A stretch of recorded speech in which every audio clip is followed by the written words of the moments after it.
Hi, everyone. My name is Jimmy, and welcome to the very first official podcast for Critical Reviews, the little YouTube channel I run here with my buddy Thomas, who, if you're looking at that picture right now, I'm the guy on the right, and Thomas is on the left, and it was done by one Yoren Evers.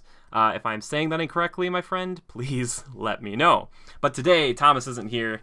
We have a very special guest, my buddy Joe, who I've known for many years. Joe, how are you doing, pal?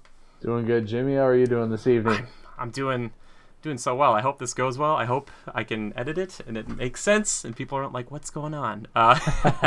So basically, for everyone who's new to this, because everyone's new to this, even Joe and myself, the podcast basically is going to be about anything we kind of like, mostly kind of nerdy things, video games, TV shows, movies, all that stuff.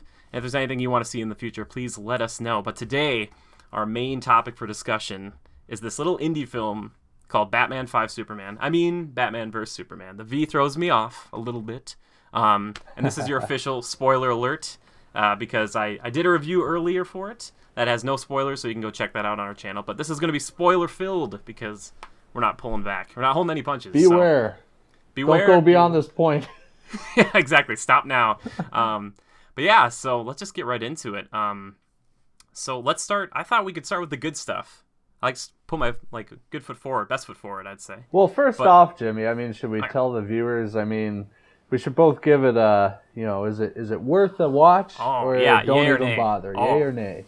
Yeah, exactly. I would say you should probably, regardless, I'd say you should go see it in theaters. I'd say it's worth seeing in theaters at the very least. Wouldn't you say? Absolutely, yeah. Even if you go there and you don't think it was a very compelling story, you're still gonna get satisfaction out of it through other avenues, Yeah. The fighting, the just graphic quality of it all, it's pretty intense. So, yeah, very totally. very well worth it.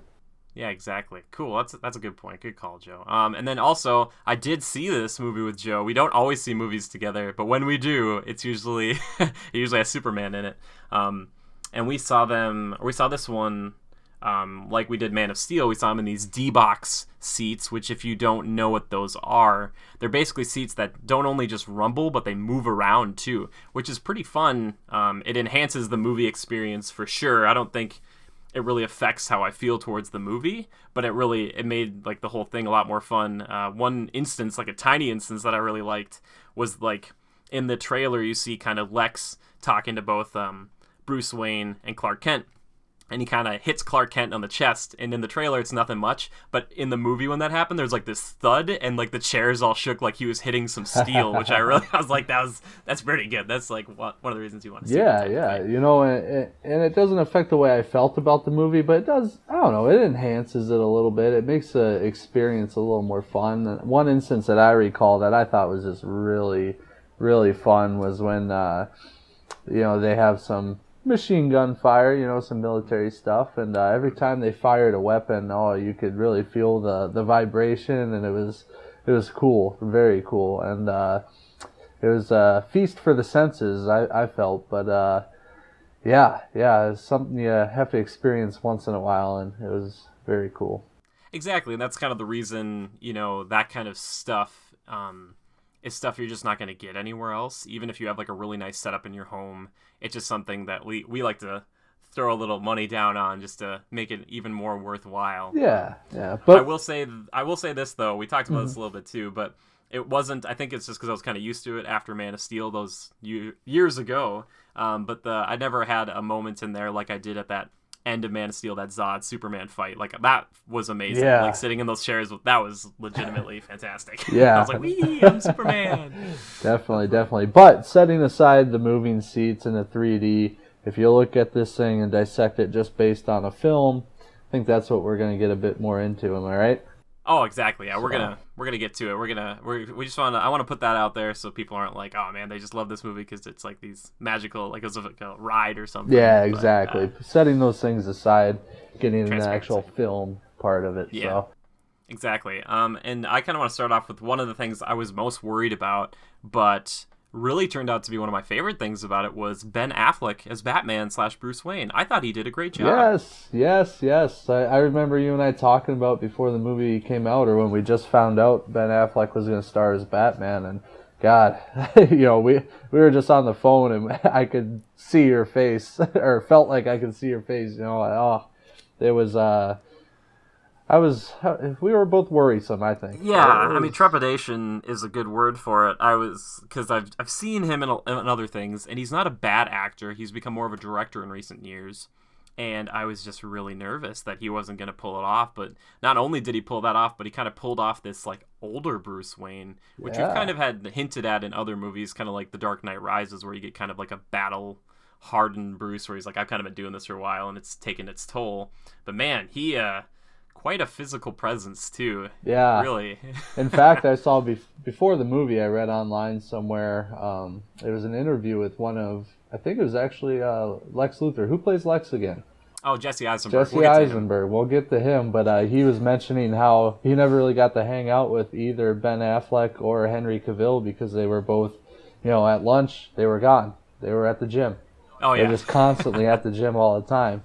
And that makes sense. So they had like no free time. But back to Ben Affleck, I also heard that he had a little bit of a good relationship with Zack Snyder in directing the whole thing, and got the. I don't know if he had a hand in it at all, but kind of working alongside him a little bit from what I could tell. I don't know. Did you hear anything on that, Jimmy? Oh yeah. I think because they had talked about giving him the chance to direct like Man of Steel or Dawn of Justice or something at one point. And he said he was uncomfortable kind of doing a big CGI kind of action fest. And now that he'll be directing at least one, if not more, solo Batman films, I think he got to kind of work right alongside Zach, at least, and kind of see how to do some of those like big fight scenes and just over-the-top stuff that I guess I would say is Zack Snyder's best work. Out of all of his movies, those are the things I think that I appreciate the most, like 300. Watchmen's a weird movie, but the fights are pretty good.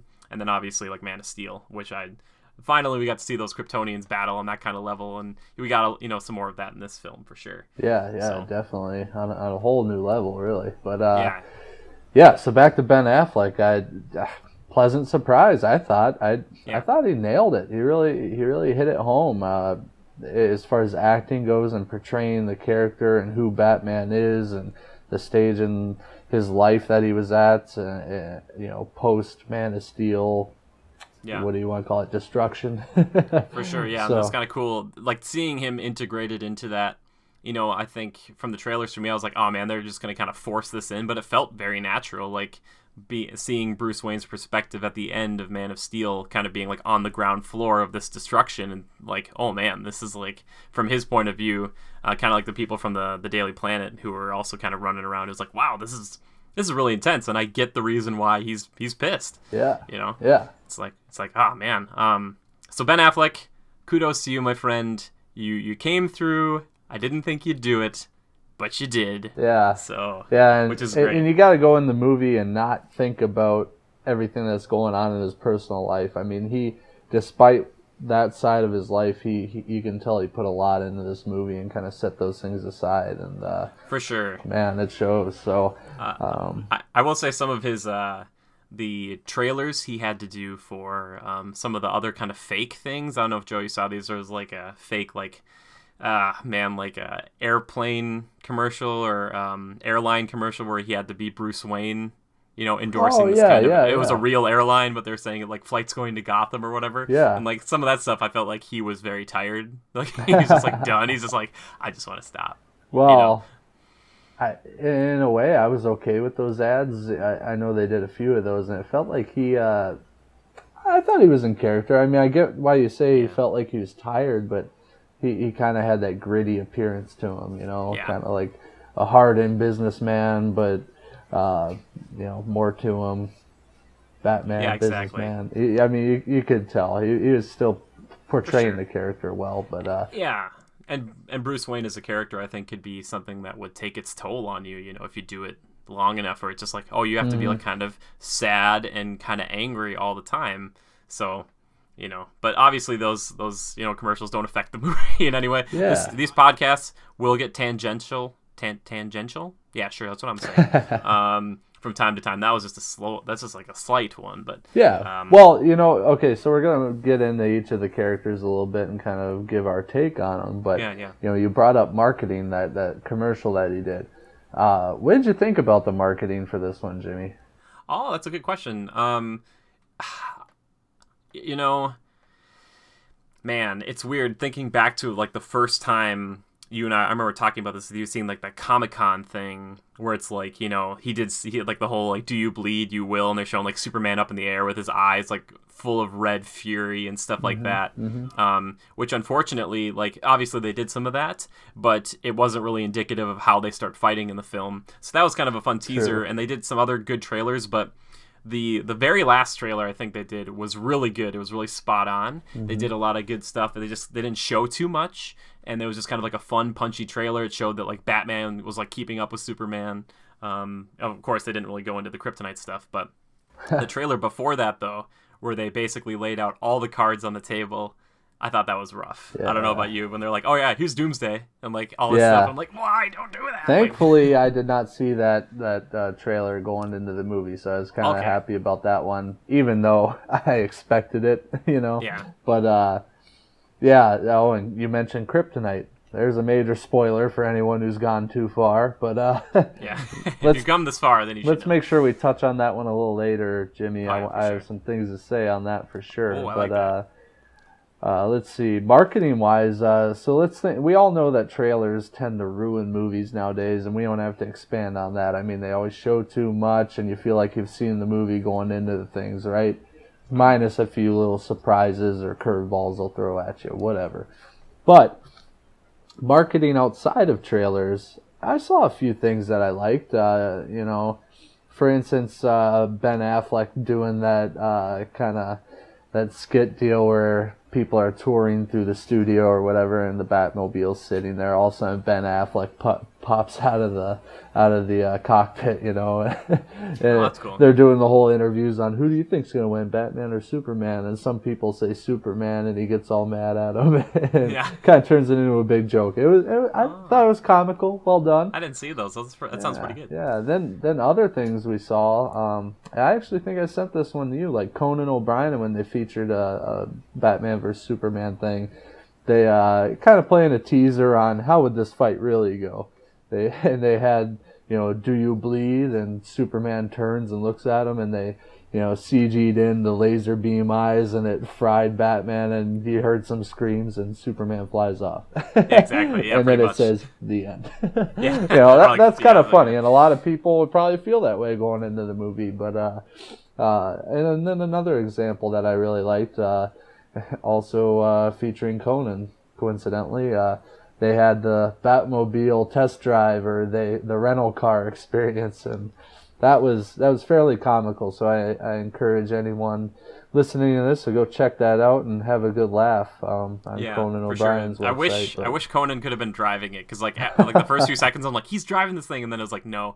And I was comparing it kind of to the Mad Max thing he did a while back, where like he's on the front of that truck, dressed up as like one of those guys. I was like, that was sweet, like the Comic-Con entrance. I'm like, yes, perfect. I feel like we're putting on an ad for Conan O'Brien. Yeah, exactly. This paid episode for brought this. to you by TBS. Yeah, right. But it's not. It really isn't. But those are a couple good examples of things outside of Yeah. the trailers that I thought were good marketing, stuff that got exposure out there and gave people a little bit of a laugh, and maybe even intrigued some people a little bit into seeing the movie. So, for sure. yeah, and then another thing, which is always a part of the marketing for a movie that, isn't put on by the movie developer or the production company, and that is, the movie reviews. Oh, for sure. I yeah, saw that's- some things online where they actually, the production company, or I guess it'd be Warner Brothers, am I right? yeah, I believe so. Yeah, they were, they were actually happy about all, some of the reviews that weren't quite good. Okay, really? In the lower percentages, the ones that didn't like it. Because it just gave them more exposure, and in the end, they get more turnout for it anyway. Yeah, So for sure. it really doesn't hurt them too much as one would think. And Yeah. that's kind of what that article is reinforcing. I found that interesting. So Yeah, either way, I think this film will, it already has done and will do just fine, just because of the fact that it's like, Superman, Batman, and Wonder Woman in a movie together. And let's face it, superhero movies or comic book movies, they're a win-win. You can't really fail at them unless you do the Green Lantern. I would say the Green Lantern. There's like a few, there's a couple. but they're like, yeah, there's a couple, but they're. I know what you mean. It's like, but let's face it. Formulaic. The people that were working on this one, you knew it was going to be worthwhile. You knew it was going to be decent. So for sure, it was hard to imagine it'd fall flat on its face. No way. Yeah, even though we can get to this a little bit more in the bad stuff, but I did look up. I think on Rotten Tomatoes right now it's at like 29%, and then on Metacritic it's like 44. Yeah, but people should not take that seriously. You should develop your own opinion on a film, and if you like superheroes or comic book universe type stuff, you'll like the movie. You'll find it well worthwhile. Yeah, you might have a few gripes as with anyone with any movie, but worthwhile. So don't take it too seriously. Yeah, for sure. And if you like either Superman or Batman, there are things to like about this film, for sure. There's not like absolutely. There are moments that you will probably dislike a lot, but I think seeing Superman and especially Batman at this caliber, which he's more on point with like his comic book counterpart, and it's nice to see that because like as much as everybody loves the Dark Knight trilogy, Batman doesn't really get to show off and be like larger than life. He's pretty grounded, so most of his fights are kind of like a lot of elbows. Like he's like kind of throwing his elbows up and he's kind of punching some guys, but it's not like he's really messing them up like he does in this film. Well, yeah. Yeah, exactly. But before we get to that, I wanted to touch on one other person that I might not get a lot of credit for this movie, but Alfred to me was actually pretty great. I liked him. Michael Caine. There he goes. That it is. He did a great job, but I liked this kind of like this Alfred's been with Bruce for like, many years, and there's 20 years at least of crime fighting, and you can tell that he's like kind of got these little snide comments all the time for Bruce, and I thought that added a lot, and I think it will add a lot to the standalone Batman film. For instance, his comments on finding a suitor, that sort of thing, or whatever, finding a girl to bring home and settle down with.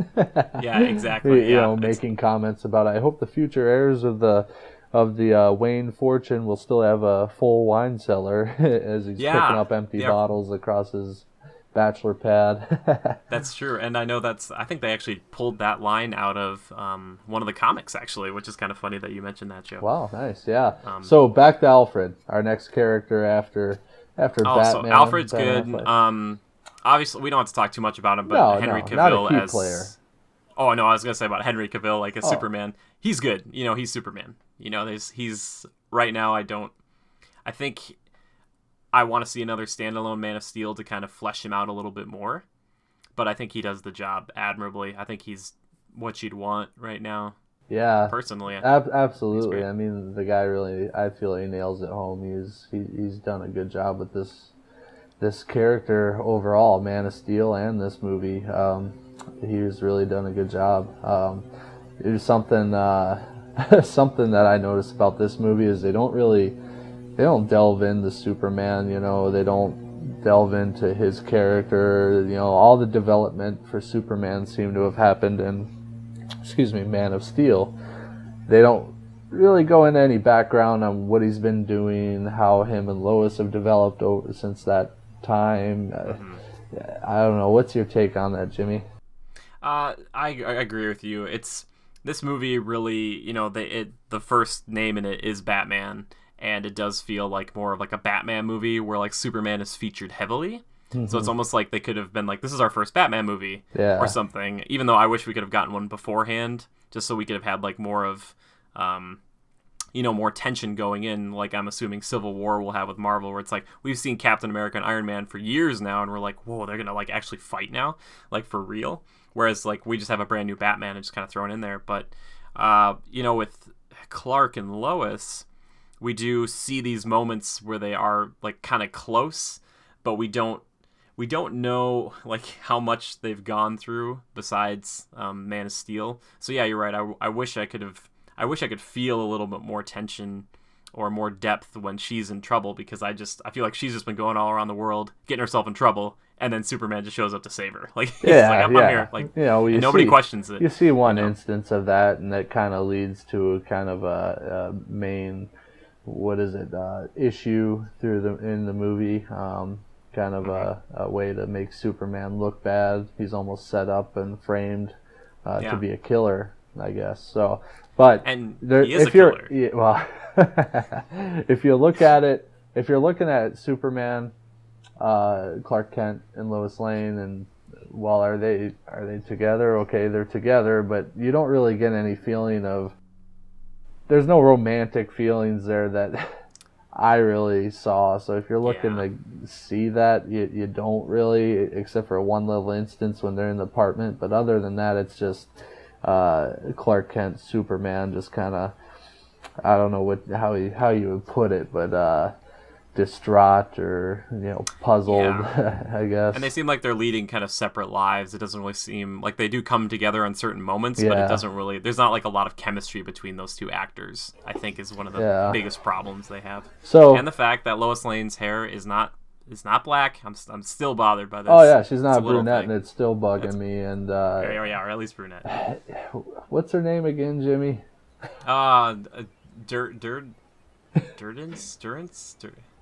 Erica Durance from Smallville. We all liked her. I liked her anyway. I liked her more than this actress. No, the actress who played her in Amy Adams. Amy Adams. AKA Fat Sucker from Smallville. Anyway. Fat Sucker. She was a fat sucker in Smallville. If you want to look that up, just type in Amy Adams Smallville Fat Sucker. You'll be pleasantly surprised and terrified. For anyone who doesn't know, Smallville is obviously the TV series that basically showed Clark Kent growing up from a young boy into Superman, basically. Yeah. So, good series. I enjoyed that, but I try not to compare it with these films because it's a totally different league, different thing. Well, Amy Adams also doesn't mention that her father was a general, which the Lois Lane in Smallville does frequently. Yeah, which I really, that would have been. Well, and that's in the comics too. That's in the comics too, am I right? Oh yeah, I just in that show we used to joke about how like she was either like I'm an army brat and my dad's a general. And, like she'd say that like every 4 episodes she might bring it up and it's like we know. Sometimes a little overplayed in that show, but I would have liked to at least seen that a little more in the movies. I mean, that's how she is and whatever. I don't. I'll say this about Man of Steel. I'll say this about Superman v Batman. It's she's a bit of a letdown. I just don't find her to be a compelling character. I don't know. She falls flat a little bit for me. Fair enough. I do have her written down because I've got like a good section and a bad section, and I do have Lois down there. Yeah. So we can get back to her. There are more details we can get into. Like I said, we'll get back to her because we could go all night about her. Yeah. One question I had for you. I put it in the good, could be the bad depending on how you see it. So Superman in the beginning of this film, we'll start with him, and Batman plays into this. He could have stopped.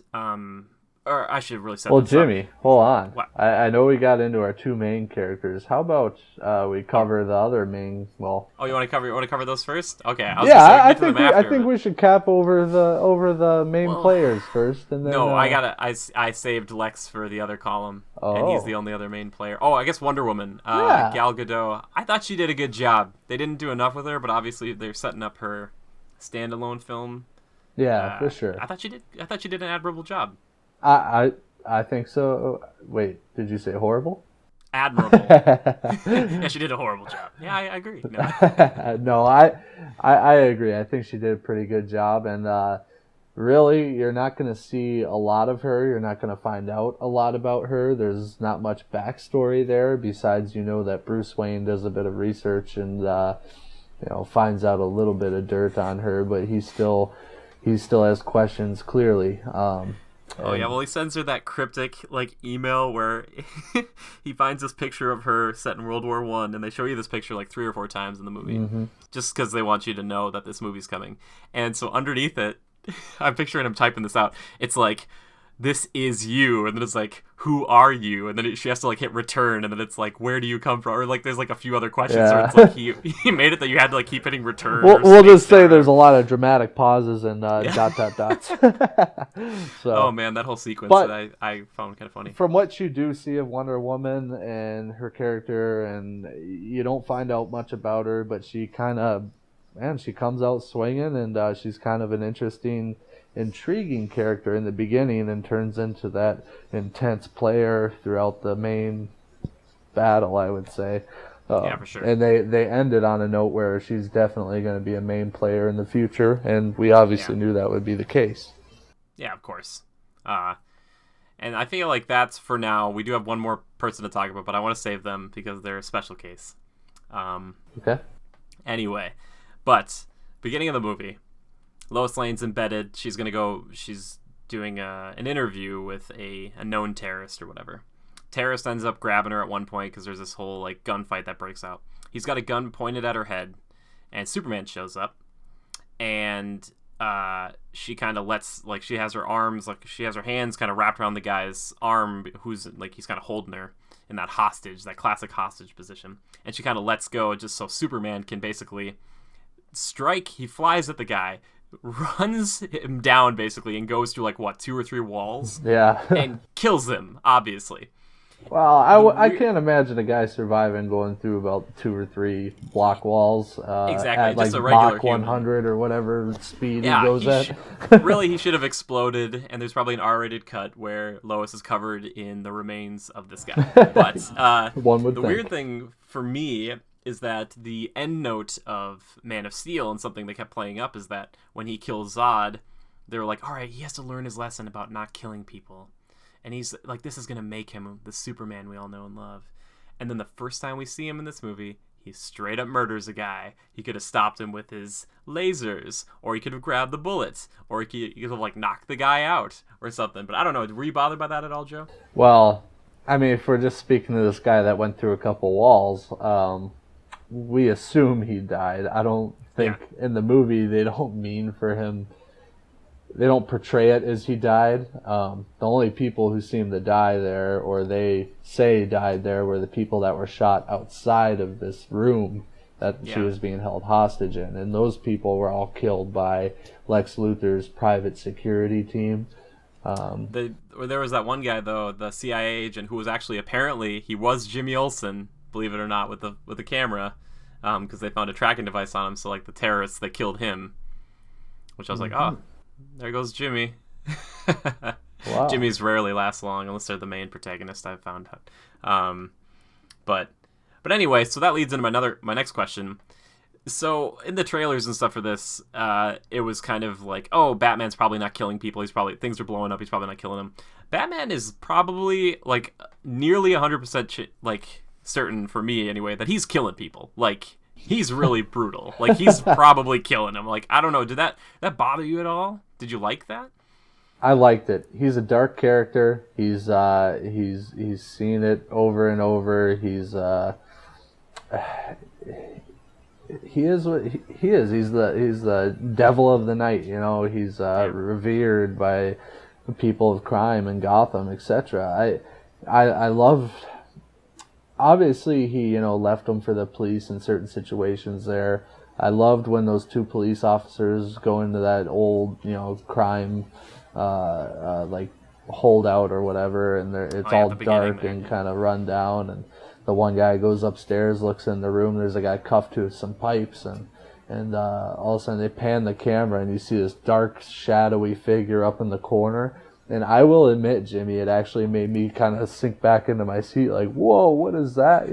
It was a very ominous, kind of scary and intense introduction to Batman. I was like, wow, Batman is badass. I mean, immediately got him off onto the right foot, and all of a sudden the cops start shooting at him with the shotgun, and the way that he kind of clawed on the ceiling and kind of escaped up through that hole in the roof was amazing. I thought it was a perfect introduction. They couldn't have done it better in my book. So yeah, for sure, and it really kind of plays into this whole like mythos that Batman kind of builds where people will see him, and he's, we know him as just like a man, but for all these people who get little glimpses of him and he does stuff like that, he doesn't seem, he's a monster. Like, yeah, he's like a monster. He's And, like this creepy monster that does good things, but people are still afraid of him. They're like, yes, Batman's here, we should probably all run away. Yeah, and back to your points, he's definitely killing people. I mean, another major spoiler, and this is intended to have the spoiler, is when he's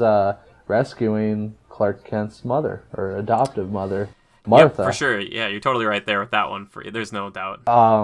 Yeah, some of those guys got it pretty bad.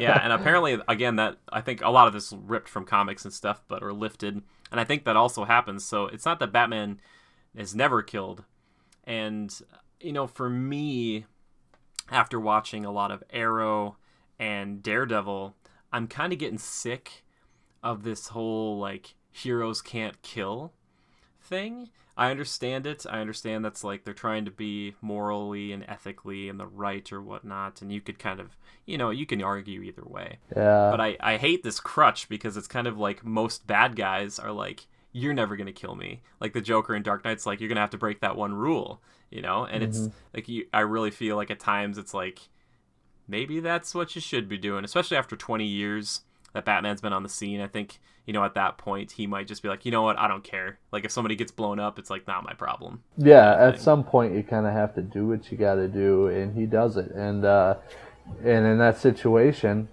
he doesn't have time to just knock these guys out, especially when he's outnumbered, 15-1. Yeah. He's got to make it permanent, otherwise he's in trouble. This Exactly. Batman is not heavily armored. I mean, his head is, you can tell that because he gets shot in the back of the head and he reacts badly, but he turns and just knocks the guy clear out, Yeah. But the suit, it's very grizzled looking and more organic looking, which makes it all that more bad and ominous looking. I love that aspect as opposed to the Dark Knight series. Especially even the hood or the face mask it's different. The ears are a little shorter, right? That grows on you and almost makes him look more monstery and scary, and how Batman is supposed to, that aura he's supposed to portray, it kind of hits home. So I feel, hats off to those guys in the way that they designed his costume, because it was spot on. It really grew on me. So yeah. True, and I should say this though too. Like there is one scene where he is armored, but obviously he's fighting Superman. The rest of the time he's not in that power armor. Yeah, that's armor. One. We'll kind of segue slowly into the bad. One thing I didn't like about the power armor is like they shoot away from Batman.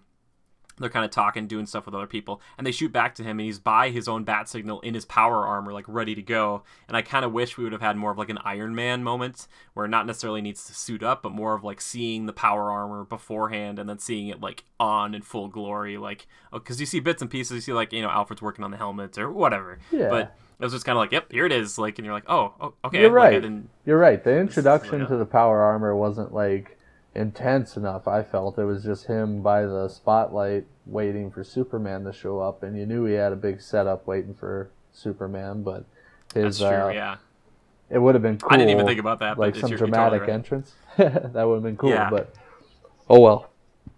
But anyway, before we get into more of the bad stuff, I just want to say that the visual effects, for me, they're kind of, I'm not gonna say touch and go. They're really pretty good. I think my problem is like the last big fight is that with Doomsday, he kind of has this kind of reminiscent of Superman's newest power, which, Joe, I don't know if you're familiar with the solar flare. Have you heard about this power? I have not. It's Superman's newest ability. Basically what he does is he expends all of the solar energy he's stored up in his cells, and it's basically like a super nuclear bomb, just like really, really, really powerful. Yeah. But it drains him for like 24 hours to 48 hours, and he's basically just like a normal human for that time until he recharges.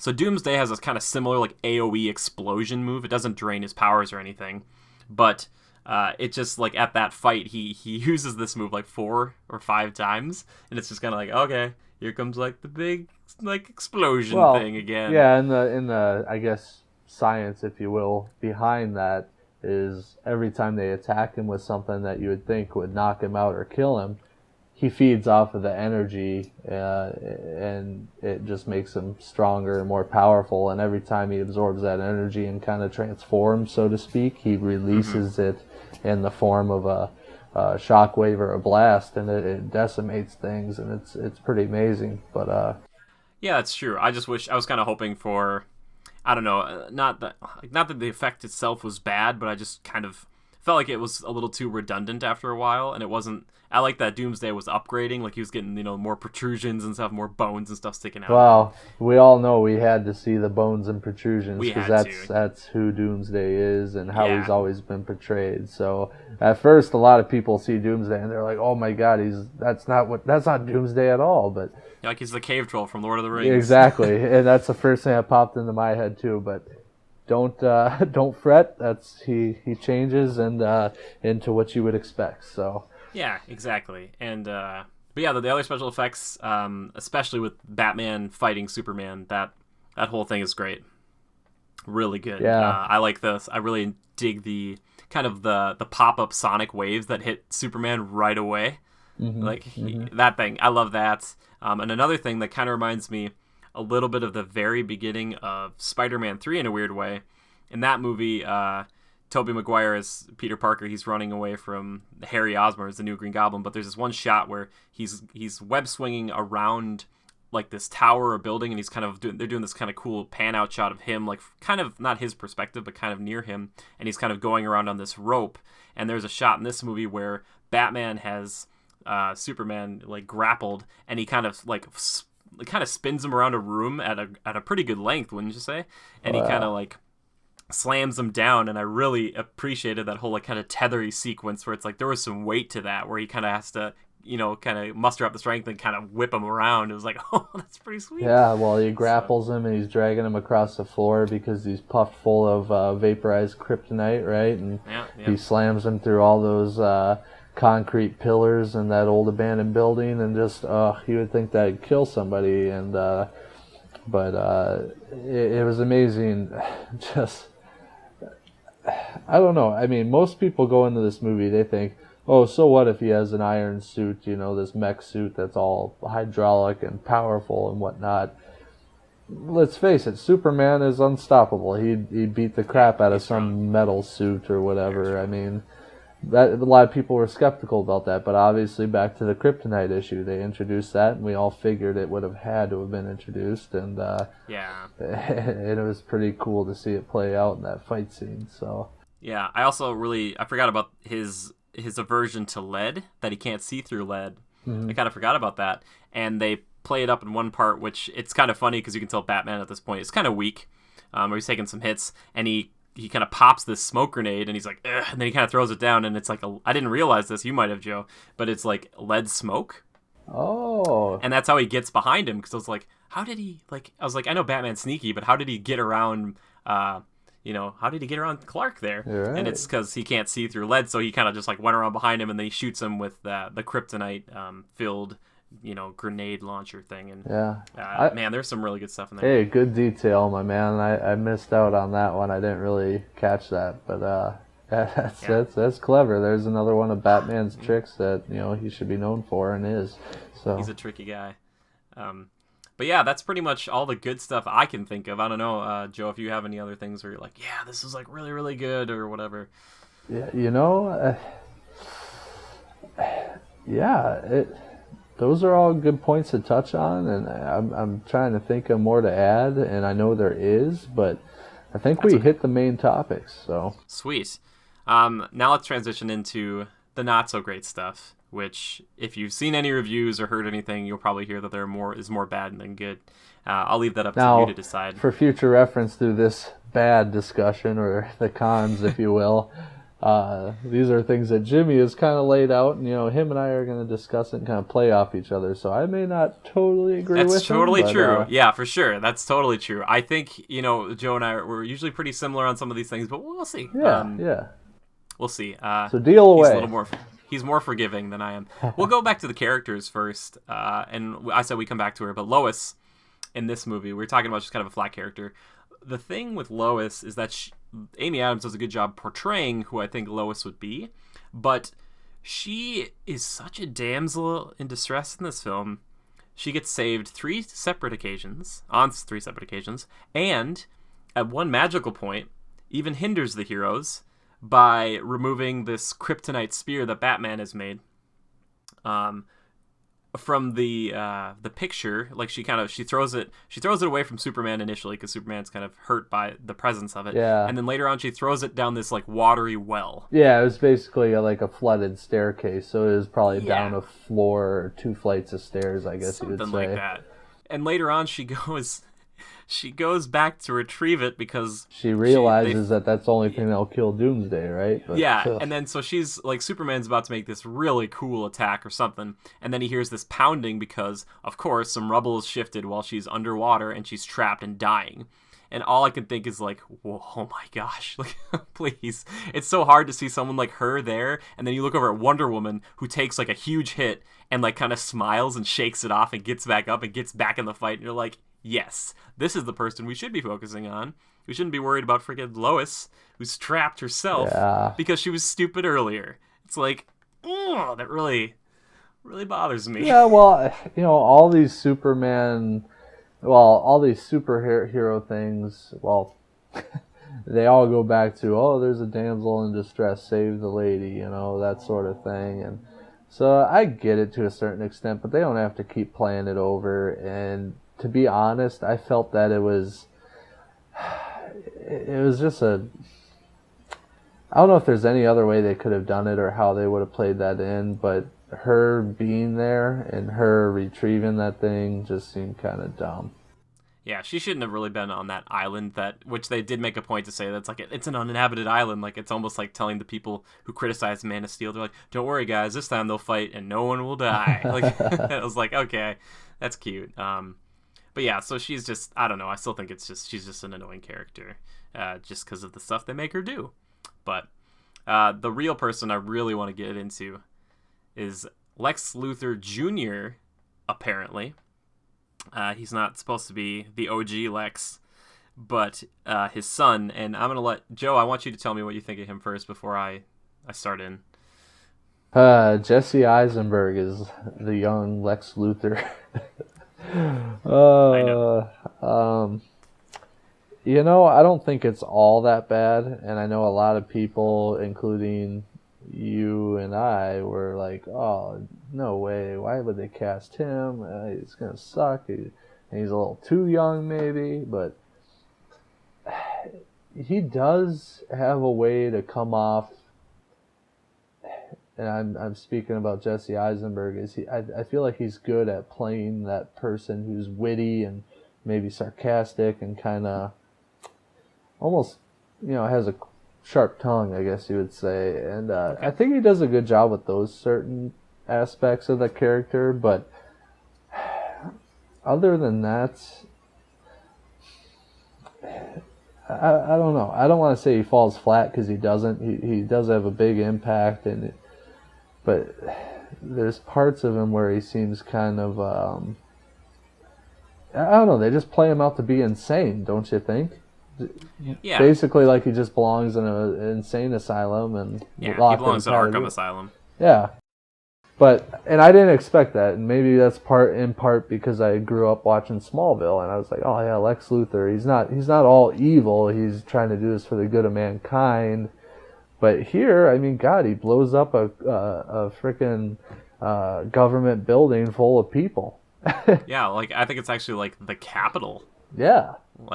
Like pretty big terroristic crime. Exactly, and it's a little ridiculous, and then even with all his technology and all this and all the research into Kryptonian science, he kind of plays dumb and. Well, I don't know, maybe he knew what he was doing. It seemed like he kind of did when he got into that ship and turned Zod's corpse into, or reanimated it into, oh God, the word escapes me. Doomsday. Thank you. There you go. That's all right. I'm here for that. I'll just say Doomsday every once in a while. Like Doomsday. Yeah. So overall, I give him kind of like a 7 or 6.5 out of 10 if I was gonna gauge him on a scale. Is that how good of a character he was and how well he was portrayed? I think they could have done better, and that's due in part to I've seen Lex Luthor portrayed by people such as Michael Rosenbaum, who I know they couldn't use him for this movie because it'd be weird, but man, he killed it in Smallville, and that's just kind of who I expect, that really well-read and intellectual person, but just has that maniacal sense about him. And Jesse Eisenberg was just straight maniacal and kind of crazy. And kind of childish at points. Yeah. So you've said your piece about Lex? I have, yeah. Not to discredit his acting because, it was what they gave him a little bit. And I think he did a good job in that sense. But I think it could have been done a little better. Okay. I'm glad that you said that because I was kind of worried about doing this because I thought maybe we'll just agree on everything. And it won't really be that interesting.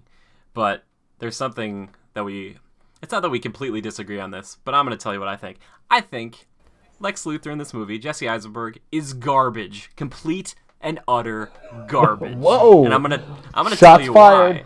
Shots fired. Here they come. First off, if you were trying to audition to be the Riddler, then guess what? You nailed it, buddy. You're perfect for it. We put him in green. He's got the hair for it, kind of, in a way. Like some Riddlers have that kind of hair. Put a hat on him. Then you're ready to go. He does this. He has these little nervous tics that aren't, like, that's not Lex. Lex isn't supposed to be like this guy who's like, tick-tock, tick-tock, or the red capes are coming. You know what? Like, no. I gotta agree cheesy with that. Overacting. Yeah, I gotta agree with that a little bit. It's so bad. Not only that, but like the plans, like all of his stuff is so convoluted, and he's basically just like a continuation of his performance of Mark Zuckerberg in like 10 or 15 years from The Social Network. It's just like an evil like internet CEO like got power and like enough money and stuff to get this stuff. Oh my gosh, I hated him. He wasn't intimidating. He wasn't interesting. I didn't think there was anything cool about him. I was hoping the whole time freaking Bryan Cranston would show up and be the OG Lex or whatnot, the original Lex. He wasn't. And apparently at one time, Cranston was even considered for the role. Because I like my Lex a little bit older, a little more intimidating, and not this like weird like mental patient. Because Lex is a little unhinged, but this one was like completely. And then even there's like 2 or 3 times in the movie where he would stop talking, and like during like once was during a speech, and people like all looking at him like, okay, that's weird, like, and he would just kind of like go off on like a little tangent. And then I forgot about this until right now. He sends a jar of his own urine, presumably, to this like junior senator because they had a talk earlier about how she said, you can put like piss in a jar and call it Mama's sweet tea, but you won't confuse me or the flies. And then like that's on her desk, and that's like his evil maniacal thing that he does right before he blows the whole place up. It's like, that's not a Lex Luthor move, man. Like it invokes the wrong image. You got to have power and kind of this reserved, a little bit unhinged nature that he does not do at all. Like it's just so bad. He just ends up being like a psycho, and it just really, man, they really dropped the ball on that. I thought just the worst thing in this movie is Lex. There you go. I did it. Yeah. It's out there. Yeah, I agree with the whole comparison to the Riddler. He kind of was like he was like the Riddler, right? Yeah, or even the Joker. I mean, it's kind of like a little mix Joker-ish. there. But I also understand that there was a Lex Luthor before him. There's plenty of Lexes. Yeah, it's hard. Yeah. I just wish they could have gone with someone a little more older and a little more just kind of like, I don't know, more of a dominating presence, because I never for 1 second was like, oh, especially when he had those moments with Lois Lane, I was like, I don't care about either of these people. Like, if they both die, I won't care. But for me, he was just, I can't take it. his little nerd. He's just playing himself, is what I felt like. Yeah. Just Eisenberg in it too much. No. They let him run too wild with it, I think. Maybe that's Zack Snyder's fault. Maybe he didn't say like, hey, we should probably tone this down a little bit. He's probably like, this is great, keep it going, you know? Yeah. So I mean, in speaking to what you said, Jimmy, I'll kind of end my piece here, but I agree with what you stated. I don't know if I'd put it quite so harshly, because I don't feel like he fell totally flat. I do understand that they had to make him maniacal and a little crazy, because, I mean, let's face it, you would have to be a little crazy and over the top to do some of the things he did, or to get to the point of creating a Doomsday to go after Superman and, you know, play Batman and Superman off of each other. Yeah. So I understand it to some degree, but yeah, I do agree with you on a lot of those points, just maybe not quite as harshly. So, well put, my friend, well put.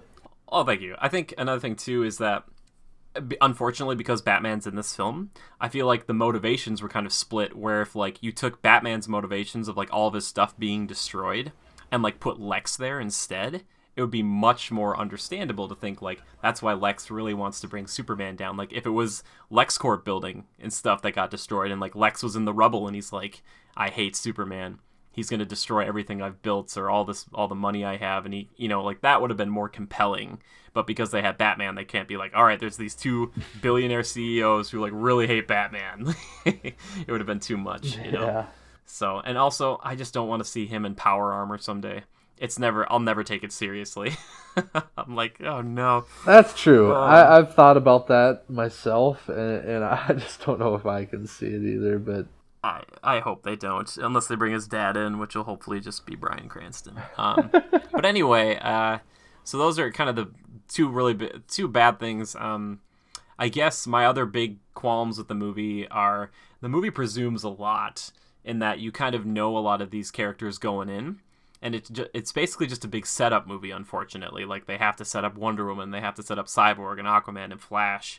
And they even have, like, Flash make a cameo, besides, like, they have, like, security footage of him, but he, you know, shows himself to Bruce, and it's just out of nowhere. It's just like, here he is, and it kind of goes hand in hand with Bruce's vision of the future with, like, the dark side tease and all this crazy stuff that they were showing off in the trailers. And I understand that in maybe like 5 years, this will be really good because people will be like, oh yeah, it all makes sense now. Like, that's why. But like right now, as is, it doesn't stand alone very well because it's just like they put in all this stuff and they're just like, yep, it's going to be good in like 5 years when everybody's watched all of them. And you'll be like, yeah, that was great. Good work. I don't know. How do you feel about those kind of the scene changes, hallucinations, and the visions, or like the whole Bruce having like that super bat attack him or whatever? Like, what did you think about those, Joe? Yeah, to be honest, I almost didn't understand the demon bat thing that came out of his mother's coffin or memorial there. I thought that was a little weird. I didn't totally understand it, but you know, they also do the thing where Flash comes through and you think he's dreaming. Well, in the end you think he is, but you know, you don't really understand all that, and they kind of leave it in a convoluted state or vague for you to kind of think what you will about what'll happen in the future, but they set it up for big things to happen down the road, which is kind of cool. I didn't totally understand whether the whole vision of him in the future, and he's standing on top of the desert looking area in the city that's all destructed, and he's looking at the big Omega symbol, which symbolizes what? Darkseid, right? Yeah. Is that foreshadowing what's going to happen? I mean, yeah, well, the thing is with Flash, he says something like Lois is the key, so I'm guessing at one point she dies, because, you know, we see Superman kill Batman at that point in that future, that vision. Yeah. Yep. And then he also says, you were always right about him. And it's like, is he referring to, again, like, could it be Superman, like Clark, or is it like Lex, or, you know, whatever. Is that actually going to happen in the future? Is something bad going to happen in the Justice League, and all hell breaks loose and Superman's bad now because they killed his one true love, and now he's out for revenge, and no mercy, so to speak, on anyone? Yeah.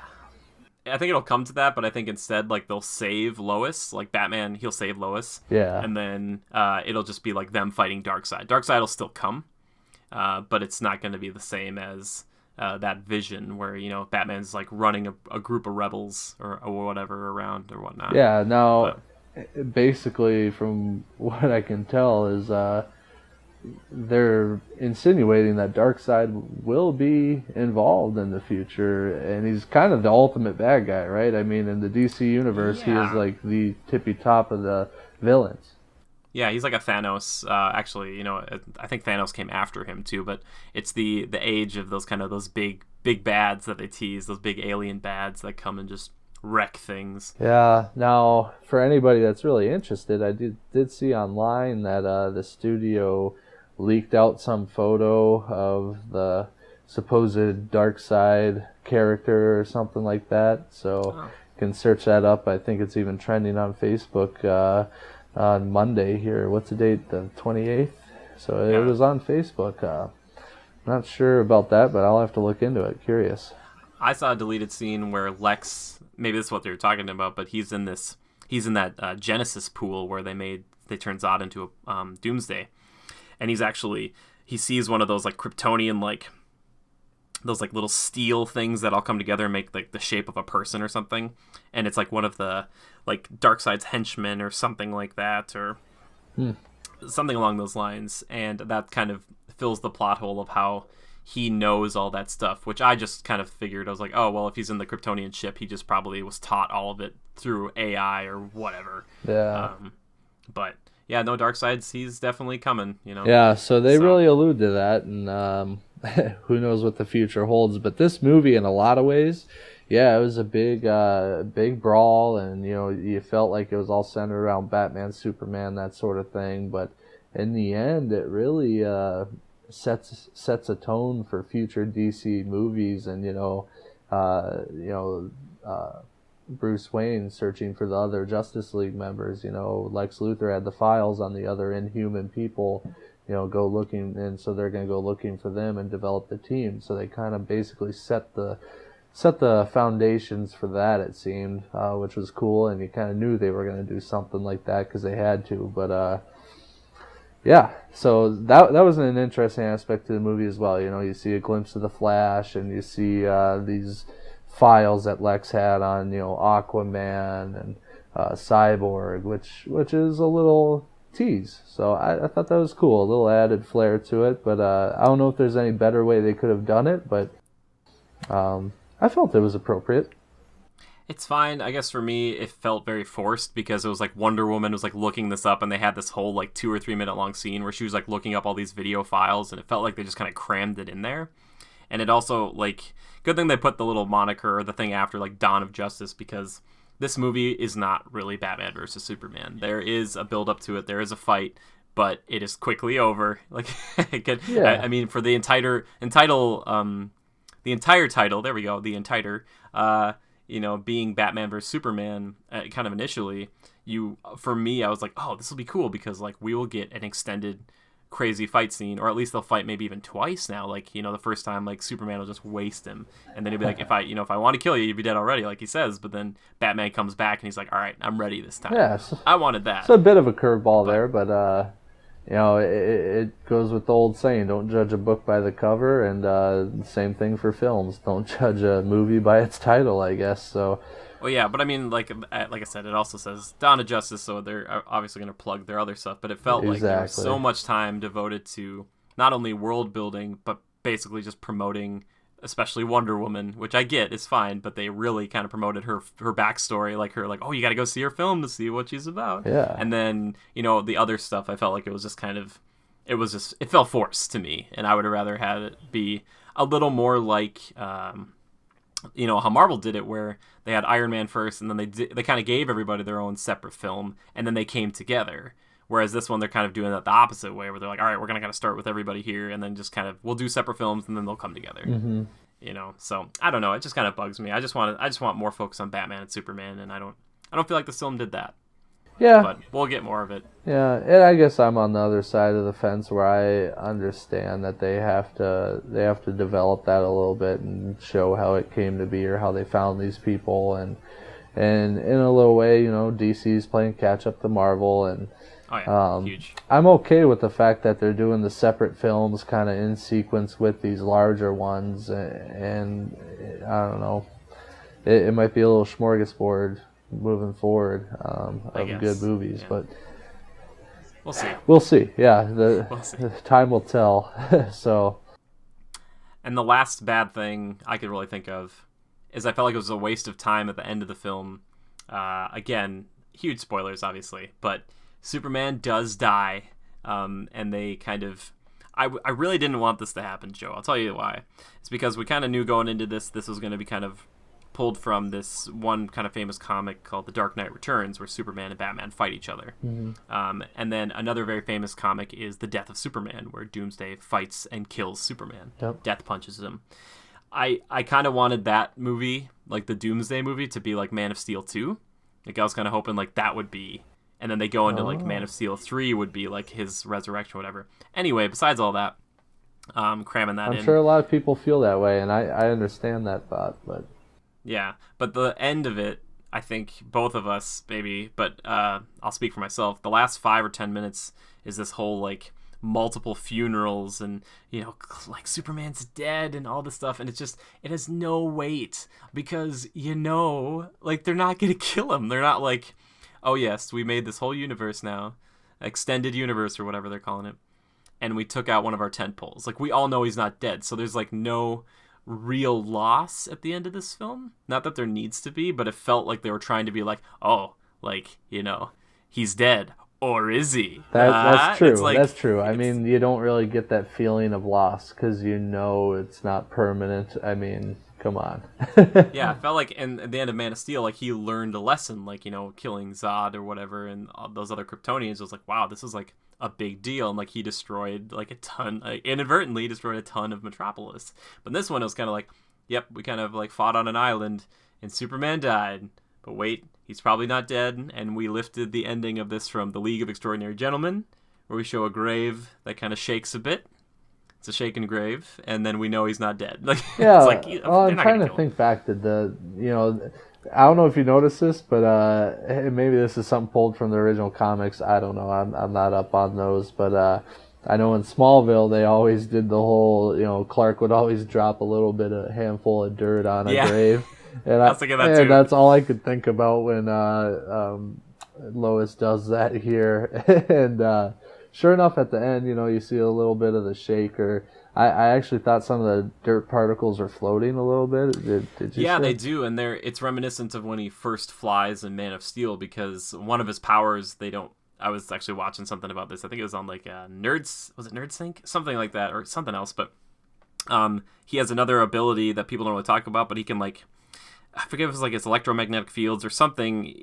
He manipulates things around him that cause things to levitate, so he can like levitate himself and some of the things around him. And you kind of see it when Zod rips off all his armor in Man of Steel, and like his glove and stuff that's on the ground starts floating next to him. It's like they're altering the fields around them, the gravitational fields. Sure. And that's why like some of the dirt at the end does kind of float up a little bit. Yeah. It's like, all right, I get it. And you just catch that little glimpse there. of it, and you better have been paying attention. Otherwise, you don't really notice that, and maybe you're dumb and you think he's dead. But yeah, exactly. Well, my question is like, if Zod's got his neck snapped, it's like, is that a straight up, like, if we would have bake him in the sun for a bit on a beach, could Zod have come back from Man of Steel and been like, I'm just fine, I'm start up the murdering again, like? Yeah, well, from what I can tell, the Kryptonians, they're only superhuman when they're on Earth, right? Because of the sun's radiation. Yeah, and the Red Sun, I guess, is also, I didn't realize this, but we've talked about Red Sun, but it is just because the Red Sun that was over Krypton is super harsh environments and really hinders, the Kryptonians. Yeah, so from what I can tell, I mean, in a weakened state, they're just as biological as any human. So a neck snap should be dead, right? Yeah, and then I guess for Superman, it's like, well, a punch with bones through my chest would be dead too, Yeah. So So like, I just don't know how they're gonna explain him coming back, as opposed to Zod, who could probably have come back if given enough I time. don't know, Jimmy. Did we I don't know. just punch a little bit of hole in the whole Superman universe? I'm punching holes like Doomsday with my bony fist, which I blame on Wonder Woman for cutting it off. Yeah, But cutting his arm off and he grows back bony spikes. I thought for sure he was just gonna regenerate just a hand, and then she was gonna try to like stab him or slice him again. It was just gonna be like, nope, doesn't work. Yeah. That's I just want more. The other reason too is that I like thinking that there was a movie at one point where Doomsday was the main villain and they were killing him repeatedly, like they do a little bit this movie, but like every time they're like, yep, he's dead, we'll recover the body, and then he just gets up and starts killing scientists or whatever. Like they're like, oh, we shouldn't have blown him up with a missile because Now he's impervious to missile attacks, etc. Yeah. I mean, that's the whole thing around Doomsday is kill him with one Doomsday. thing and he comes back and now he can't die by that means anymore. So yeah, I just love Doomsday, and I just wish and you know that has to do with in this movie they kind of shoot that. You know, they show that a little bit with the whole repetitiveness of his bursts of energy because, you know, they try to kill him with the nuclear blast, comes back and he does that and he's okay. Yeah. He just absorbs the energy.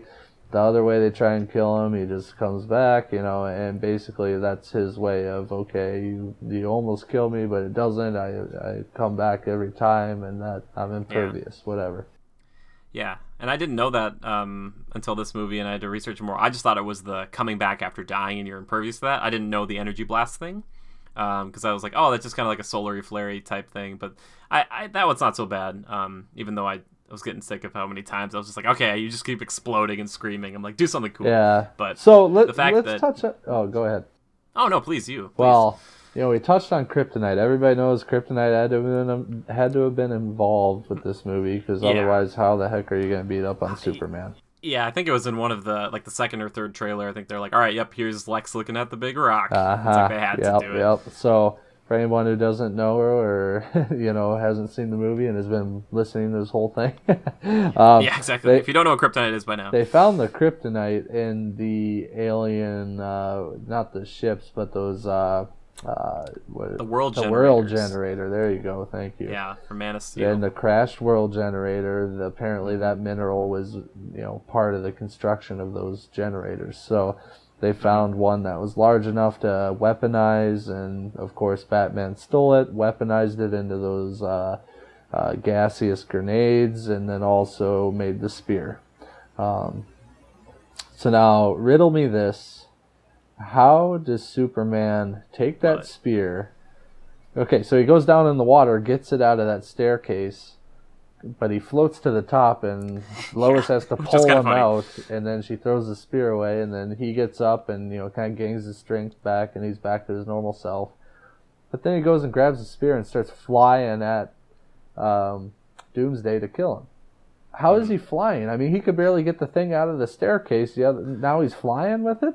Great point. Was it just far enough away that it didn't affect him real bad? I don't know.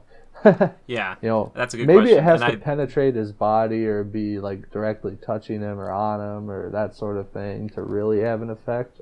But I don't know.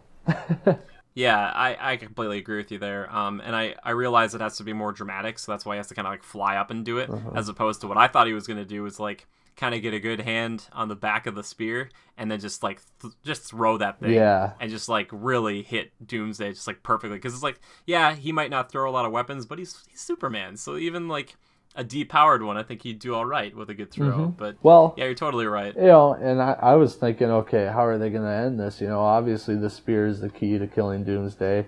Oh, well, Wonder Woman, the other superpowered being, is going to just stab the hell out of him with it, right? No. And maybe after she stabs him, Superman had come in with a KO, you know, and really finish the job. But no, he flies in, stabs him, and stabs him again, and then gets stabbed himself, and then pushes it all the way through, and that's the end of that. Think about how great it would have been if they're like, yep, Wonder Woman's in this movie, but we won't show her in other trailers, we won't show her doing that cool jump thing or anything. Yeah. And she's in it in the beginning, and you're like, okay, who is this person? And they kind of, like, she's mysterious in the movie. And you'd be like, I don't know if that could be her, because she's kind of too, like, Black Widowy, where she's kind of like, yeah, I'm just like a sexy lady at the parties. Yeah. But then, like, she drops down in that fight, and it's like, a fully fleshed out Wonder Woman. That would have been sweet. Yeah. I would have been like, oh my goodness, hello, like go get him, lady. She's great. Well, I love it. And speaking of Wonder Woman, she was on my pros list. She did a great job. She did a great job. They did a good job with the character, I felt. She's mysterious and kind of elusive in the beginning, and then she comes in, just swinging, long, beautiful curls and all, and I hope, yeah. The character, the casting for her, well done. I don't have any complaints there. Obviously, not a lot of dialogue with her. She's mysterious and kind of in the distance in the movie, but I think it's a good thing for a series like this, the DC Universe, to have that female powerhouse and that presence, because you don't really get such a strong character, super being, so to speak, in anything else. And I'm sure that appeals to a lot of women who wanted to go see this movie. And Sure. I know my girlfriend went and saw it with us, Jimmy, and right away her comment was Wonder Woman was awesome, and I totally get that, and I even agree she was awesome. So yeah, exactly. And I'm hoping Marvel's getting there with Captain Marvel eventually, that's why like my biggest complaint with someone like Black Widow is it's like I think you'd die in the first 5 seconds, along with Hawkeye maybe in most of those fights. It's like I want to see someone like Wonder Woman caliber where she could take a punch and she gets thrown a bit and she gets up, she's like, yep, I could take that kind of thing. That's what I want to see more of. So kudos to them. I think my only minor issue is like her accent did come through a little bit sometimes, where I was kind of like, and I kind of hope that in her standalone she's a little more Thor-like, where she kind of like in that first movie where she's kind of more of like a warrior, so she's kind of getting used to society, and she can't, like she doesn't understand like the social niceties, and she just kind of like breaks things, or she's like, if she has a problem with a band, she's like, we will fight about this, and the guy's like, whoa, like what? Why am I gonna like fight a woman? And like she just ends up beating him up or something. So hopefully they'll get to flesh her out a bit more, obviously in her own standalone film. But I'm excited to see more from her too, for sure. Oh, definitely. I mean, no complaints really. I understand. I mean, just old. I mean, you don't know anything about her. She's just this powerhouse that kind of shows up and deals some damage. And I'm interested to see some more and really understand the backstory and the character develop from here on out. Yeah. So that is, I don't know if there's anything else you want to talk about with this movie. I feel like we did a good job kind of pulling it apart. There are obviously some more characters in there and other little things, but we pretty much hit the big stuff, I thought. Yeah. And just going to mention this. Jimmy, who plays Alfred. Oh, that's, oh, jeez, you're testing me. No, what's his name? I'll get there. Jeremy Irons. I was just going to say that because I knew, but I got you a little bit. I got it. No, can I just say this? Every time I saw him, I was like, is that, dang it, now I'm stumped. Robert Downey Jr.? That's Robert. Or is it his older Robert brother? Downey Jr. Or is that his dad? Is that Robert Downey Jr.?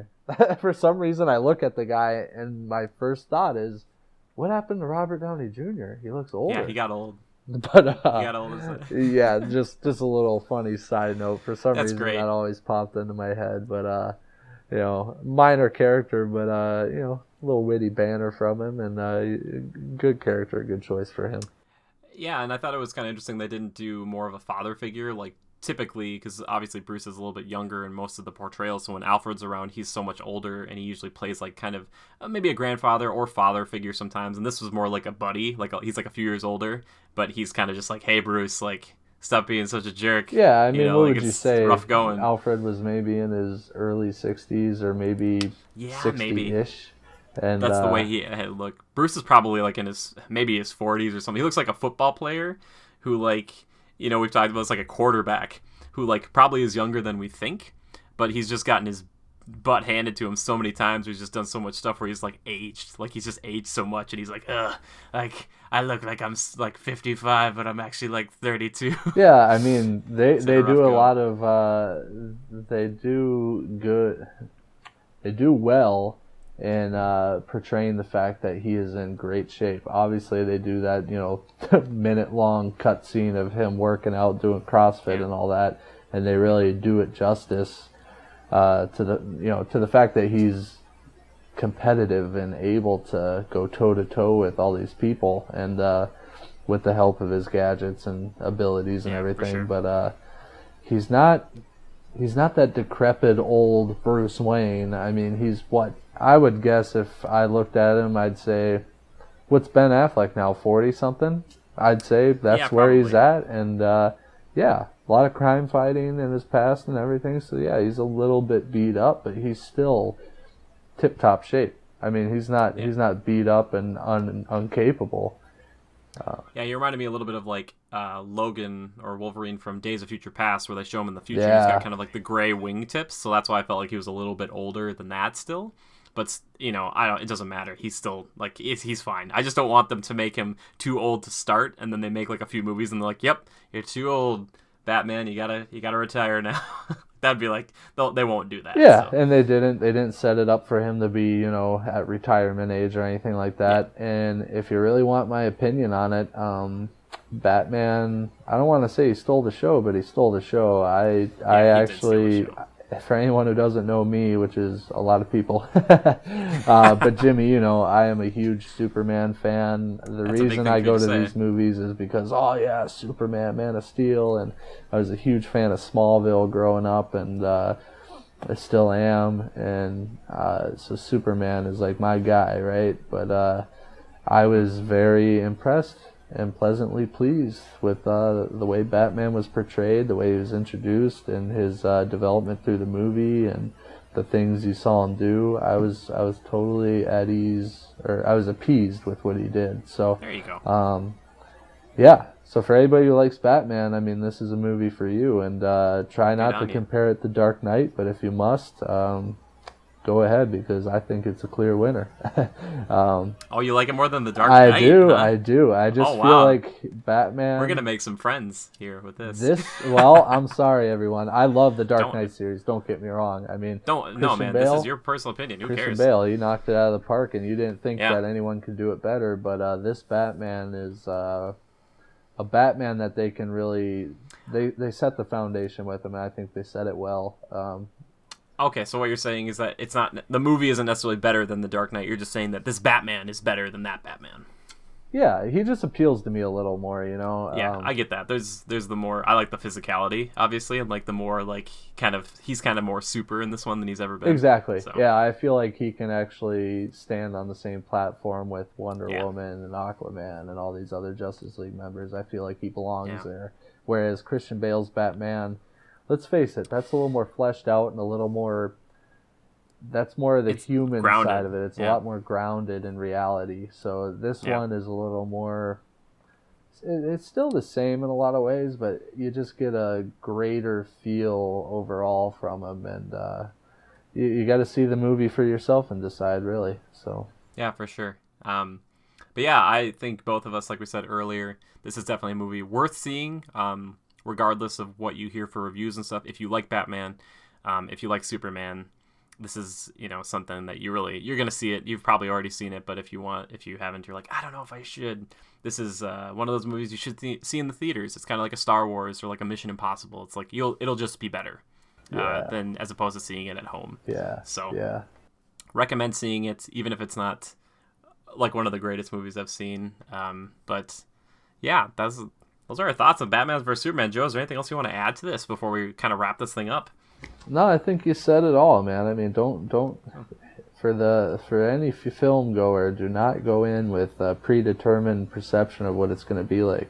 Don't take those critics' reviews to heart, and for that matter, don't take our review to heart. Form your own opinion and go check it out.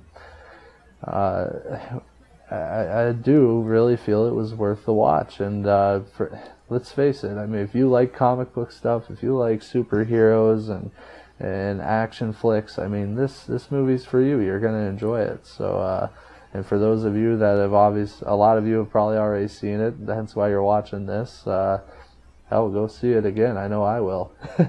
Yeah, I'm thinking about it myself. Yeah. That being said, still check out my review because I'm self-indulgent and I want people to know that. So either you'll agree with it and you'll be like, great, we're on the same page, or you'll disagree.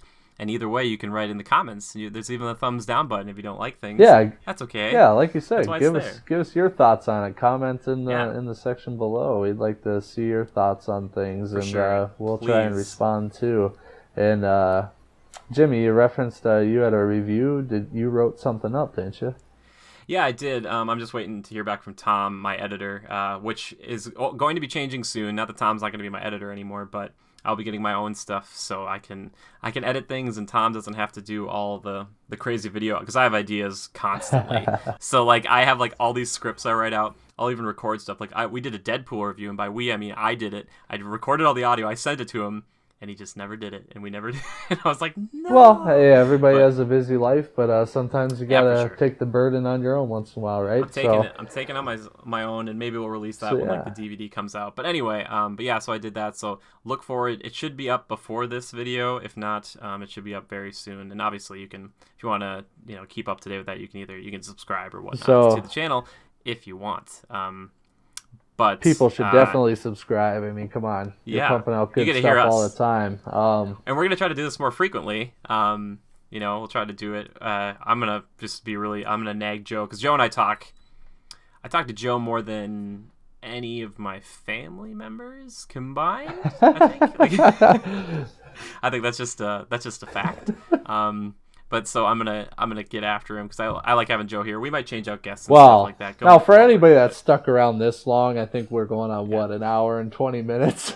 Yeah, I'm looking at it right now. It's like at first Joe's like, oh, we're only like a half hour. I'm like, we'll see. And then so I was like, I'm just gonna first of all, thank you to anybody who's listened to this whole thing. I hope you found it all informational, informative, and helps you dissect the movie for yourself. Hopefully, Jimmy and I in the future, we plan to do some more of these. Maybe not so much on the long end. Keep them to a little bit shorter time period for your viewing and listening pleasure. But maybe some more comedic reviews, or some more, some funny topics or something of that nature. So look for those to come down the road, everyone. And thanks for sticking around if you're still listening. Yeah, for sure. And the thing is, the reason I kind of want to start this whole thing, the podcasting thing, is because Joe and I we frequently have conversations like this, and they're pretty funny. Like we laugh a lot, and I, again, being self-indulgent, I'm like, I think people would like to hear our voices, because we have opinions and we don't always agree with other people on stuff like this. We're like, yeah, we've got thoughts too. So that's why we're doing this. And like a last little thing here I want to do before we wrap it all up is this little section I want to call Time Killers. Now, Time Killers is just basically like, what are we watching? What video games are we playing? Are there any YouTube channels we recommend? So, Joe, is there any shows you're watching right now? Are there any games you're playing? Or any YouTube channels that you just love and you're like, you should go check out this channel right now? Ooh. Yeah, that's a tough one. I don't get too into the movie reviews myself. I know you're pretty into those things. That could be anything, really. I don't care if it has nothing to do with it. I mean, well, game-wise, I know you do a lot of game reviews, obviously, and that's your channel's, that's a general portion of your reviews. So, for sure. I know stuff that you and I play together a lot, like the Tom Clancy's The Division, Halo 5. I was never a Halo person until Halo 5, and I really got into it, surprisingly. Yeah. So, we've had good times. Definitely got to give that one a shot, and there aren't many people who haven't. So, Tom Clancy's The Division, free roaming fun. I just mowing people down, you know what I'm saying? Yeah. So, that one's fun. I tell you can get sucked up into that game and really chew away some time, but back to YouTube stuff, other things to check out. I don't know. As far as streamers or people that are into video games and things like that, I like to watch. If you've ever heard of SS Sniper Wolf, a female streamer who does a lot of Call of Duty and other various game types. She's kind of entertaining, and beautiful woman. But that's not why I watch. Maybe part of why I watch, but she's entertaining and fun, and I actually like to learn a little bit from how she plays COD. It's kind of interesting to watch. I do play a lot of Call of Duty myself, so. You're in Black Ops 3 right now, too. Oh yeah, right? Black Ops 3. I forgot to mention that one. I love it. There you go. Probably one of the best Call of Duties I've played since the first Black Ops, which was my staple COD. So nothing else has really lived up to my expectations until now. Other YouTube channels I like to watch, I like prank stuff, and I like positive vibes. So I like to watch Roman Atwood vlogs. He's real popular right now and very entertaining, so could definitely check him out, and he's fun to watch. But yeah, Jimmy, I'll turn it over to you. I'm sure you got much more to say on those sorts of things. Oh no, I think you nailed the games. Yeah, we've just been playing Division and Halo right now. I've been kind of going back and forth. I have like a love affair, not a hate. It's not a love hate, but with like Heroes of the Storm, Blizzard's MOBA, I really enjoy that. Just kind of pick up, play a few games, then put it down. It's nice. Yeah, I wanted to do a review of the Division, but we just didn't get around to it. It's a big game, and there was a lot of craziness going around that time. But those are some games that I enjoy. What I'm watching right now, I was kind of bouncing back forth between Batman the Animated Series from the 90s a little bit, and then The Batman, which is on Netflix right now. And we just watched, Joe and I were talking about this, but Daredevil, which was really good. Oh, yeah, I good recommend stuff. checking out Daredevil if you like basically Arrow, but more violent and mature, which is great. Thank you. Good job, Marvel, because I know, Joe, a complaint of yours in the past has been like, oh, Marvel doesn't really do dark things. Like, they don't really do anything like DC has done in the past with, like, TV shows, but they kind of stepped up their game with Daredevil and Jessica Jones, and I'm sure they'll continue with Luke Cage and Iron Fist. I like seeing that side of Marvel for sure, and that's the direction I wanted to see them go in all along. Not that I disliked any of their other stuff. I prefer that, and maybe that's why I've been more of a DC fan since my younger years. So I was very pleased with Daredevil, and I really like Jessica Jones, and definitely worth checking out. So Netflix or illegal download or whatever you do. Do whatever you want. We don't promote that, but however you gotta see it, you go to your friend's place, or get his Netflix information or hers, whatever. And then I guess right now the two YouTube channels I would promote are Mr. Sunday Movies, who's been kind of a big influence. He is this great guy over in Australia who does podcasts like this with his internet celebrity Nick Mason. He's self-titled. They do really great podcasts, and plus I just love listening to those guys. They're just really funny. And he does reviews and stuff too, mostly movies and TV shows, and he's on point, as he would say. But he's fantastic. And then Easy Allies, which is the continuation of GameTrailers.com. They did video game reviews and streams and stuff like that, and they got shut down. But they're back together. They did a Patreon thing, which got this recording was at like $30,000, I think, which is insane. Like, it's a very successful Patreon. It was like people were donating like tons and tons of money. So check their stuff out. They have a podcast too, and they've been streaming games, and then they'll get back to their kind of more structured content, which is the stuff I love the most, which is more like the reviews, and like they'll do these kind of like side by side, like sitting on a couch talking about a game or something like that. That's the stuff I really like. So check them out, Easy Allies.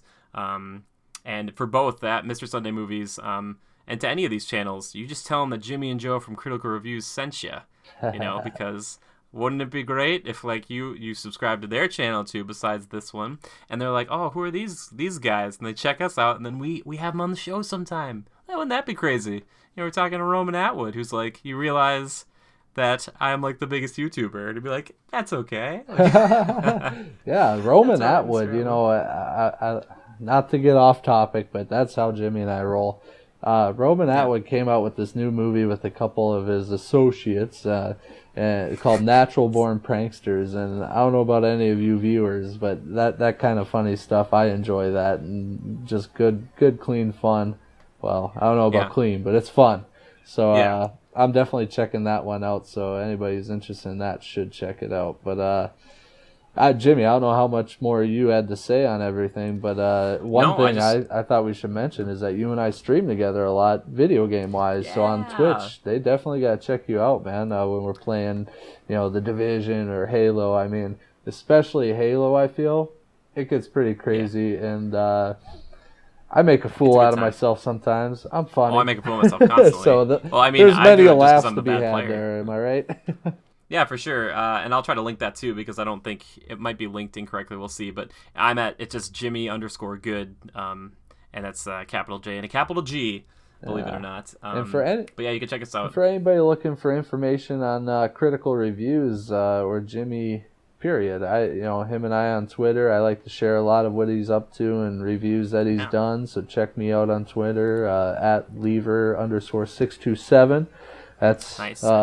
Just like Beaver, only with an L. So, again, Lever_627. Like a beaver, like making a dam out of wood, not like a Bieber who we just want to send back to Canada. Yeah. Much different. And then I'm at Go Critical, which is all one word, no caps or anything like that. So follow them up, peeps. Follow them up. Follow us up. Tweet at us. Feel free to leave comments, obviously, like we said before, down below, how you feel about the movie. Any other hero movies besides like Civil War, like two superheroes you'd like to see maybe fight one another kind of thing eventually. But yeah, tweet us that stuff. If you have any questions for us, any feedback, if you want to share it with your friends, you can do that. Or you must do that. You have to do that. You have to do it. Or you could give us a thumbs down. You could just type in the comment section, these guys aren't that great, but they're mildly serviceable. That would be that would really help me. And for all you people that give us a thumbs down, I will find you. and he will kill you. Whoa. Whoa, wait. I'm just kidding. We won't do that. Show up a little mild-mannered and disgruntled. I thought you were doing a Liam Neeson thing. Like, were you gonna? Yeah. Maybe best not to give it away. No, we're not making once, threats. Yeah. I imagine you showing up to their house and just you're like, are you such and such? Like, yeah. And you're like, you just start crying. You're like, why did you like me? Like, I did this for you. But yeah, so thank you, Joe, so much for doing this with me. I'm pulling you into this. You're coming with me. More to come, buddy. More to come, and we can only get better from here. So we'll dissect films, technology, games, you name it. We're all about it. So more to come. We are all about it. We're gonna work on catchphrases, but for tonight, my little sign off, I think. Unless Joe, you had anything else you wanted to say, I'll just say a little something. Go for it, man. Thanks for listening, everyone. Yeah, thank you. And just keep in mind that low expectations yield higher results. Zing. Thank you, everybody.